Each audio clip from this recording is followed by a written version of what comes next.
Hey there, this is Schaefer with the Ministry of Sailing, and today we're coming to you from the Chop Tank Lighthouse here in Cambridge, Maryland. Is it a sailboat or a serial killer?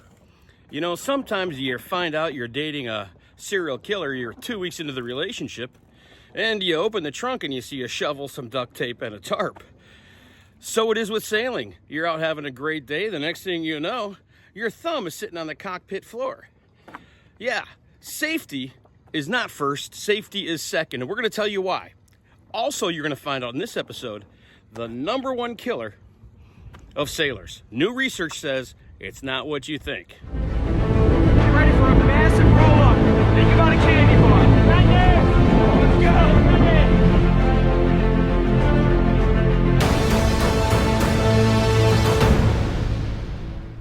Right Hey, this is Schaefer with the Ministry of Sailing. This is episode 115 of the Sailor's Debrief. Yes, sometimes sailing is like dating a serial killer. That's exactly right, folks. You don't want to be the special guest invited to Helga's House of Pain when you go out for a great day of sailing. We're going to cover those injuries that can cause you harm. And we're also going to talk about the #1 killer that kills sailors more than anything else. It's not what you think.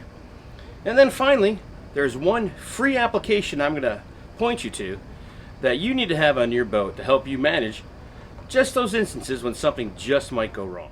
We've done a lot of research for this one, so it's taken longer to put out. And you're going to find that 1 out of 5, that's right, 1 out of 5 sailors that go out for an excursion find an injury. Now, our goal at the Ministry of Sailing is to provide you with the information so you can sail safer. Sailors need to implement safety measures and procedures to ensure that people don't get hurt and then end up in the water. And our goal is not to have anybody hurt whatsoever. And that's why we say safety is second. And we borrow that one from Captain Boomies, and you should follow her on her channel. Why is safety second? Because you can't have a safe boat until there's procedures and awareness of those things that can cause you harm. And that's our goal today, is to provide you with the awareness and some simple procedures to prevent you from losing that finger on the deck. So more than just having a first aid kit, it's very important to receive training on how to use the kit. And stay tuned, because there's one application that will take you through every single scenario that might happen to you while you're on your boat. And that app will tell you exactly what to do. And it's for free.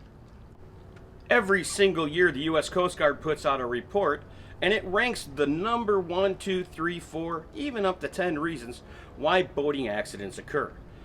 Every single year for the past 10 years, there have been 3 things that have been common. #1, inattentiveness. That's right, inattentiveness. If you're not paying attention, bad things can happen. It's important to stay alert and sober while you're on a boat. The second reason that most injuries occur on a vessel is because of inexperience. That's right, training. It's important so you know every aspect of the boat and how to handle it. And the third one, can you guess what it is? Put it in the comments below. Weather.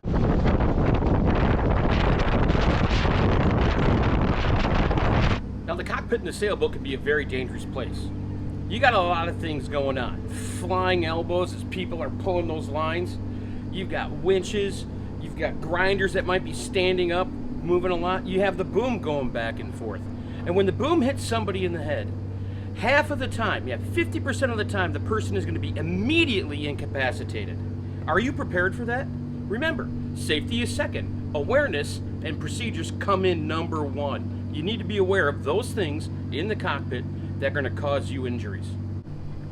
Additionally, there's going to be a lot of points where if something breaks or gives way, there's so much force and tension, that's a no-go area.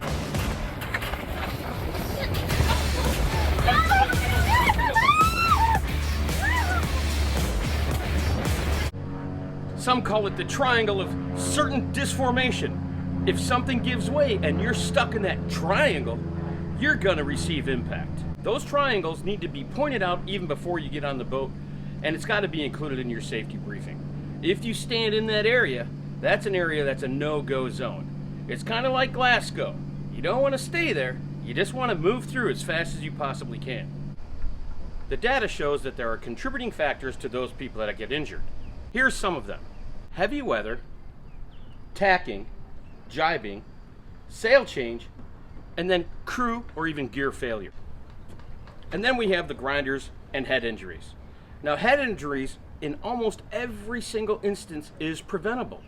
The use of helmets is growing rapidly throughout sailing, and we've recently had some injuries at the Sydney Hobart. The last Sydney Hobart, 2 people were unfortunately killed, both of those persons with head injuries.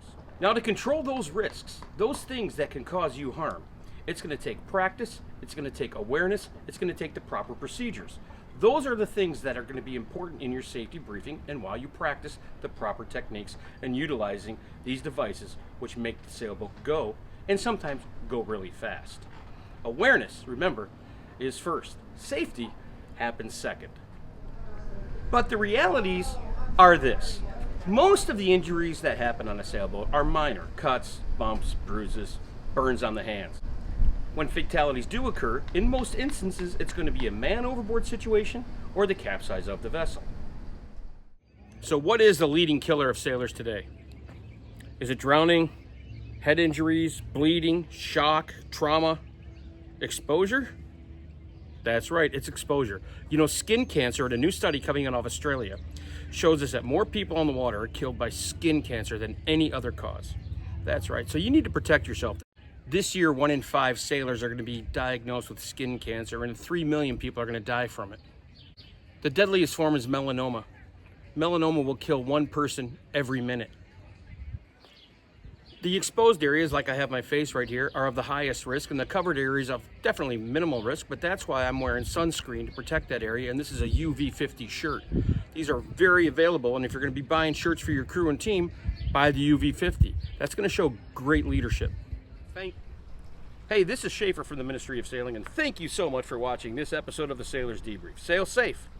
And remember, folks, this is from the Choptank Lighthouse right here on the Choptank River in Cambridge, Maryland. Sail safe, everyone. Enjoy. And welcome to my iPad. This is my travel iPad. I have on my phone my mini iPad and my travel iPad. The one I use when I'm playing skipper or racing on a team. It's the American Red Cross First Aid application. It has all your emergencies on there. You just click on it and it gives you step by step. Now, this doesn't mean you don't need training. I still recommend that you get the training that's needed in order to control bleeding, in order to deal with somebody with diabetes or things like that. Then you can click on this and it has videos that'll tell you exactly what to do as well. Oh, isn't that great video? And all of this works without connectivity. So get the app, it's absolutely free.